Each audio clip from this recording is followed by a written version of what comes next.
Hey, what's up?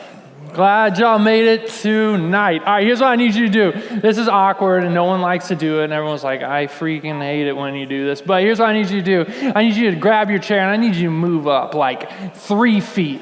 Yeah, like, you can complain about it. I don't care. Do whatever you want. Just move up. Except for y'all. Y'all are doing what's right. Y'all are obviously the only really Jesus followers here. You're in the splash zone, man. That's what's that. Hey, glad you made it. Seriously, glad you are here. My name is Caleb. I am the student pastor here if you are new and you don't know who I am, and I am just super thankful you came to hang out. 2 things I need to tell you. One, on Tuesday morning, every other Tuesday morning, we always forget to announce, but every other Tuesday morning at 11 o'clock, right? We have we have homeschool hangout. So Tuesday morning, 11 o'clock, where all you other scrubs are in school, homeschool hangout. We hang out upstairs in the youth room and really just chill, play some games, do whatever we want to do because we're homeschool, right? And so homeschool hangout, if you have friends or you are in homeschool, or you are homeschooled and you want to come hang out Tuesday at 11 o'clock in the youth room. So be here for that. Cool thing. Secondly is we talked about the high school retreat. It's called The Gathering. It is this February 1st through the 3rd. So I just really encourage you, hey, if you're like on the fence about it, just do it. Like, just come. It is going to be a really neat weekend. We got some cool things in store. Also, we're going to Adventure Park that Saturday as a group together, so it's going to be pretty fun. So just be a part of that. You can register for that online. But here's what I need you to do. Do it sooner than later, all right? So register sooner rather than later. Cutoff date is coming up, so just be about that. Cool? All right, so we're talking about friendship. Here's what you need to know. This is a new series, Friendology. We're looking at the science of friendship, and we're going to speak about it for the next 4 weeks. So this week, 3 more weeks, we're going to talk about what it takes, one, to be a good friend, to pick good friends, to put right expectations on your friends, and how to lose a friend well, right? Like how to get rid of one that maybe you don't need in your life, all right? So that's the next 4 weeks, so just be a part of that. What we can all agree on is that we need friends, is that friends are absolutely a good thing. There you go. Absolutely a good thing. Some of you in here, you're like, man, I definitely need a friend. The way we're going to define friendship, so you're on the same page over this series, is this way. This is how we're going to define friendship. Pull that up for me. Friendship, when you consider another person's well-being as to be as valuable as your own or more valuable than your own. When another person's well-being is more valuable than your own, I'm going to need you just to real quick turn to your friend and tell him, hey, your well-being is just as valuable as mine. Go ahead, tell him. Cool. Great. If the person next to you did not tell you that, then you tell them you will see them on week 4 when you need to cut them out of your life, okay? Yeah, there it is. We got real. Hey, so real quick, what you need to know about friendship, though, is it's a real thing. We're not just talking about it because we recognize that you struggle with it, which we do. We sit in the back, we like our team gathers and we say, man, what is it that the students that we get to spend time with and minister to and love on and be friends with and hang out with are really struggling with? And the thing that came to our minds, our hearts, was friendship. That friendship is one of the hardest things, yet it's one of the most crucial things in high school. That it can make or break your day. It can make or break your year. It can make or break your life based on how your friendships are going. Like, some of you know that to be true. Like, personally, some of you have seen it play out. But we all know, man, that friends are a good thing, but they're hard to have and they're hard to keep. In fact, science actually says, I looked up some statistics.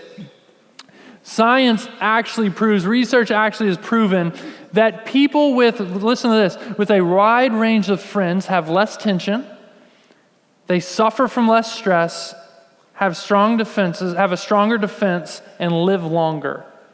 A wide range. So that doesn't mean like me and my boo, like we're best friends together and we only hang out with each other. No, that's a small range. A wide range of friends. It says, man, you actually will be less stressed with a wider range of friends. Look at this. It goes on. I got a couple more.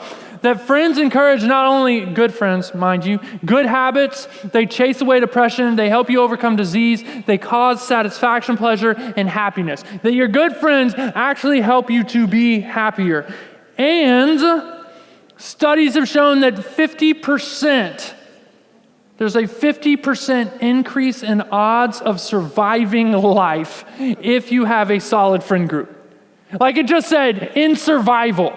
50% increase in your chances of survival. The person next to you that is considered your friend, that you consider a friend, actually is helping you survive by at least 50%. That's amazing. That's pretty legit. Yes, you should thank them regularly. That friendship is important. Real quick. Friendship is important. That it has a huge factor in your life. That it's weighed out in your life. But what we're going to talk about tonight is that it's not just important, but that it may be there for a purpose outside of that. I'm going to pray for us, and then we're going to kind of keep going. God, I thank you for this time together. I thank you for these students and all that you're doing in this place. Lord, I thank you for giving us friends, for people that you've wrapped around us that are encouraging us to follow you, Lord, and to love you and to trust you. God, they're speaking words of wisdom into our hearts and to our lives. And we thank you for those good friends. God, I ask that you'd give us focus tonight, that you would help me to speak clearly and concisely. Lord, that I would speak only what you would have fitting for tonight. God, that you would give my friends here focus and understanding of your word, that you would change us, that you would grow us, that you would send us out with a mission and a purpose tonight. We love you. In Jesus' name, amen. So let me tell you, when I was in 6th grade, some of you I can't remember who I've told the story to, but some of you may have heard this. When I was in 6th grade is when I got in my first serious trouble. Like, I started early, okay? 6th grade, I was going hard, all right? And me and my buddy Jeff were hanging out. My parents were doing something, whatever. And Jeff, by the way, if you stay around here long enough and I begin to name drop, you're going to hear Jeff a lot. That kid got me in more trouble than I can, count, okay? And so me and Jeff, 6th grade, really our first time hanging out, we decided that there's this giant thing of mud.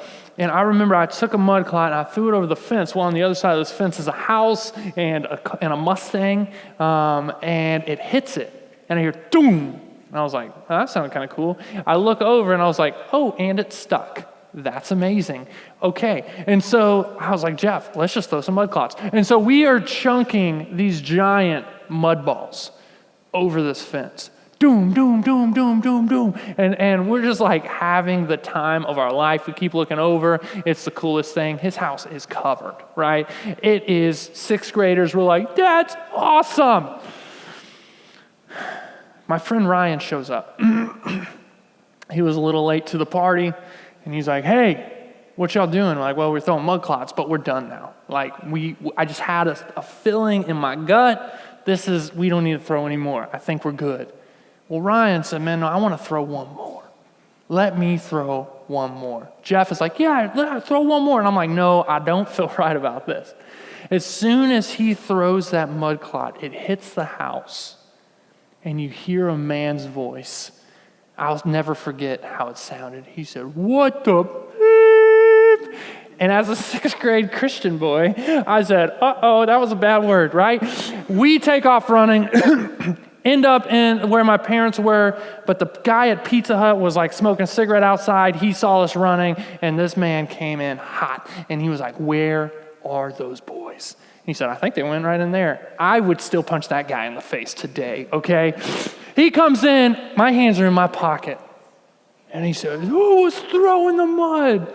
And I was like, not us, right? And he says, let me see your hands. And I'm like, what? We pull our hands out, and they're coated in mud. At that point, I realized when I get scared, really scared, my kneecaps shake.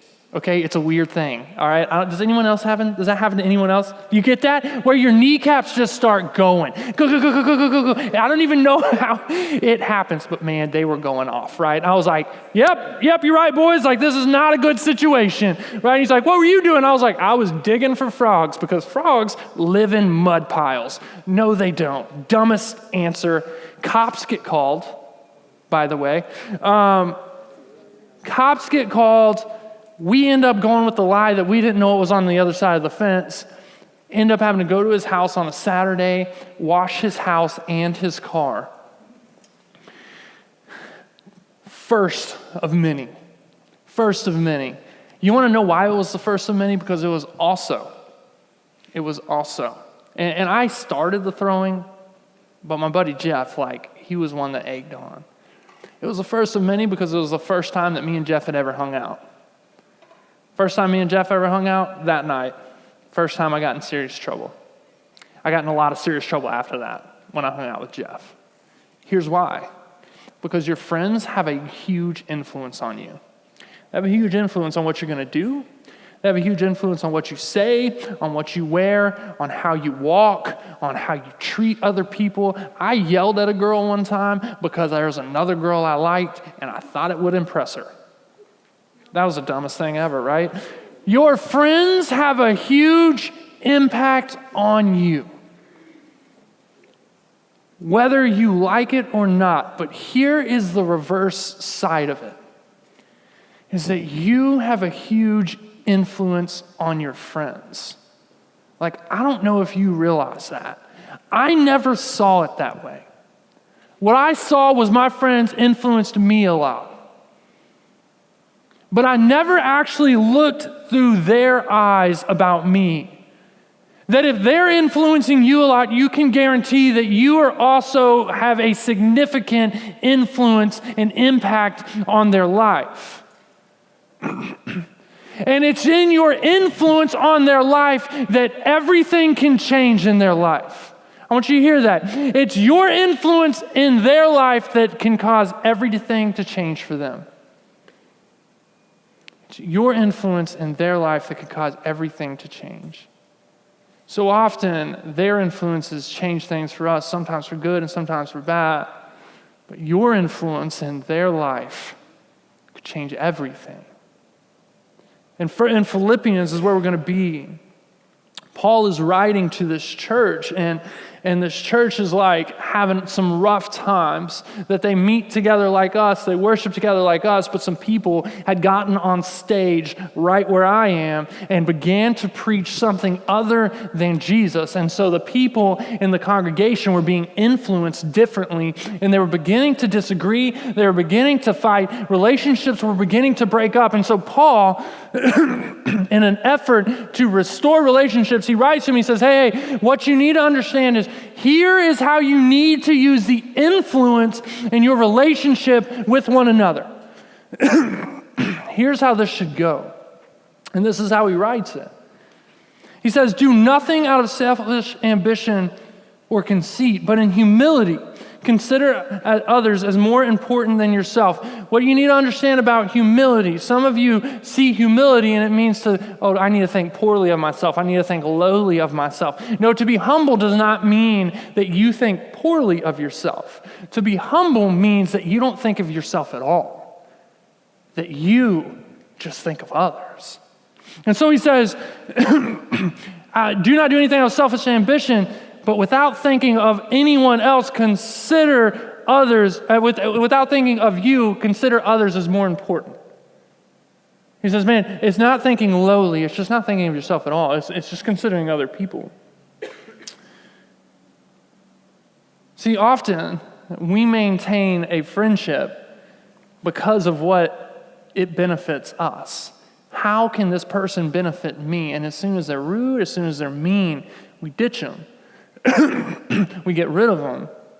We lose them. And Paul's saying, no, that's not the friend you're called to be.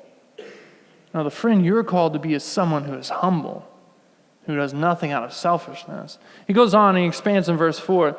He says, everyone should look not only for his own interest, but also to the interest of others. See, naturally, we're going to look to our own interests, but he says, no, you should also look to the interest of those around you. And then he takes it one step further.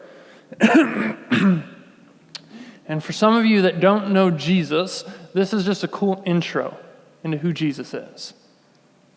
He says, no, here's what I'm going to really ask you to do in your relationships. I'm going to ask you to adopt the same attitude as that of Christ Jesus. He says, who Jesus, existing in the form of God, did not consider equality with God as something to be exploited or something to be grasped or something to be held or something to be achieved.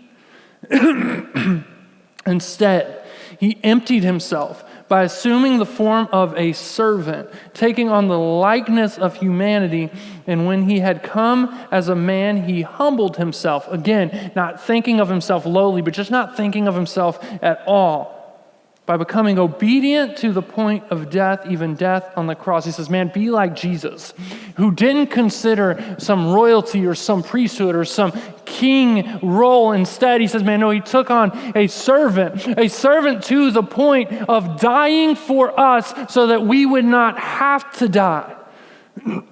He says, you want to restore influence, you want to use your influence well. It says, then be like Jesus. Adopt that attitude.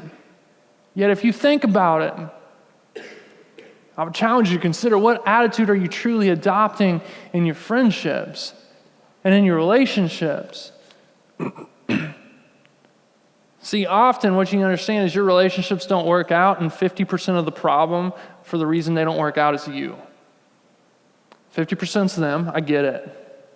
But then a lot of times, 50% is you, and the way you respond, and the way you react, and the way you don't show grace.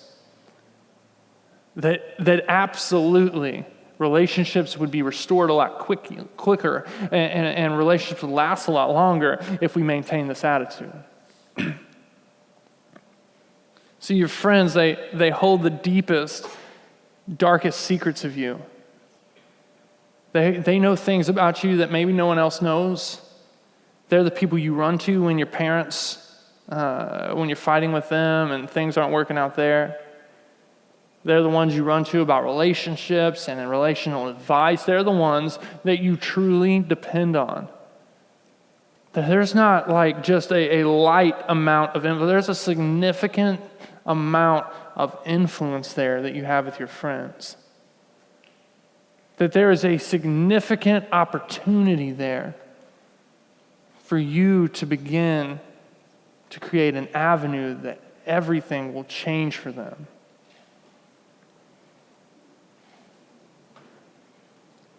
And he says, man, to be a good friend then is to examine the life of Jesus, to replicate the life of Jesus, who did not come to be served, but to serve. And that's how our relationships are strengthened, when we decide to serve. He goes on, though, and this is the coolest part. This is the part I really just wanted to jump to at the very beginning. See, it's the influence that we hold in the lives of others that becomes the avenue for Jesus to change everything in their life if we are people who are walking with Jesus and replicating Jesus. I need you to understand that you have been given a purpose we're going to read, that you have been given an opportunity and an avenue. Jesus says, you are my avenue that I want to use to change everything in someone else's life. That you are purposed and you are valued. Some of you don't understand that. You don't know that. You're like, I don't know what God wants for me. I don't know what he has for me. And instead, you're blind to seeing that you are walking in the midst of a mission field right now. This is what Paul says. He says, for it is God who is working in you to both will and to work according to his good purpose. So he says, do everything without grumbling and arguing so that you may be blameless and pure children of God who are faultless in a crooked and perverse generation, among whom you shine like stars in this world by holding firm to the word of life. See, it's in your relationship with others that Jesus uses as the avenue to change everything. See, some of you don't realize that the people around you aren't by happenstance. They didn't just happen when you moved and these friends just came upon you and it was great. No, Jesus has put these friends around you that you may be a light, like a shining star in the darkness in the midst of their life, because Jesus is working through your influence to change everything about their life. To bring hope and to bring joy and to bring peace. He says, man, your friends aren't just there for your benefit, but you've been given a purpose. Some of you felt purposeless. And he says, no, I've given you friends for a great purpose. I've given you relationships that you would have influence in for a big reason. And some of you, this should hit you hard because you know that you're a leader. You know that people follow you. You know that people are influenced by you, and yet you've chosen to then run in whatever direction glorifies you most. And I would challenge you to look at your purpose, to look at what Jesus could do through you that would be so much more beneficial if people were glorifying his name than your name. That Jesus will use you as the avenue to change everything in the life of someone else. So here's 3 things I want you to do as we kind of wrap up tonight. As we close, there's just 3 things I want you to think about. And the first is this, do you know Jesus? Do you personally, have you come to a point in your life where you can pinpoint and say, man, this is the moment where I gave my life to Jesus, where I said, man, it is not mine, but it is your will be done in my life. May your plans be done. I'm going to trust you, and I'm going to walk with you, and I'm going to follow you.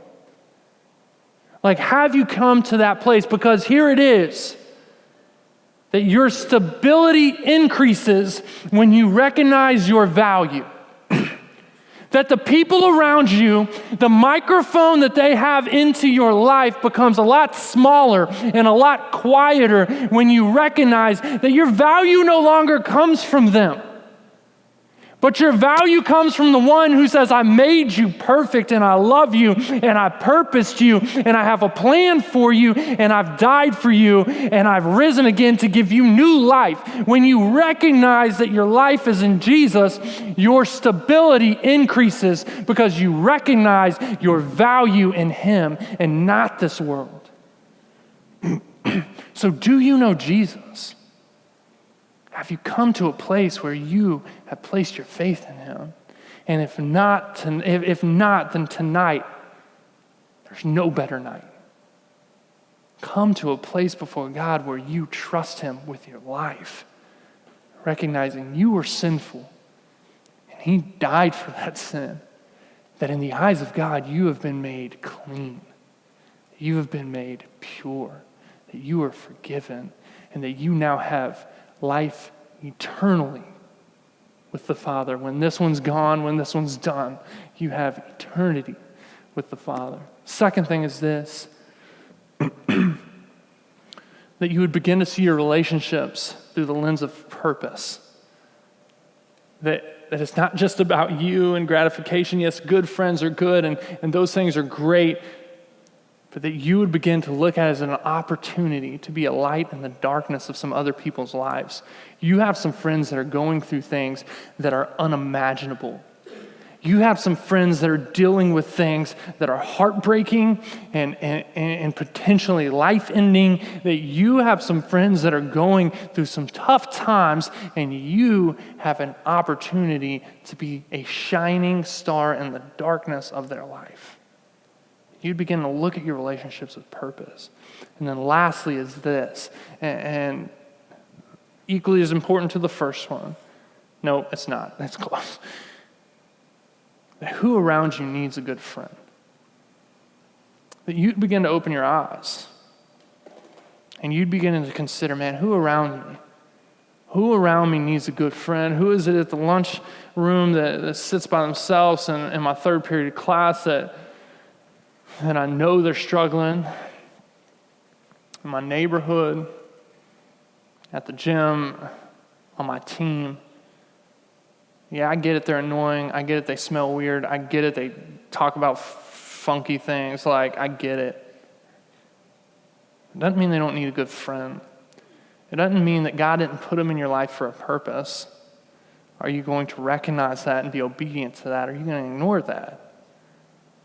So I just encourage you, who in your life needs a good friend? May we walk out of here recognizing God put these people around us for a purpose, that we may then be the avenue that Jesus uses to change everything in their life.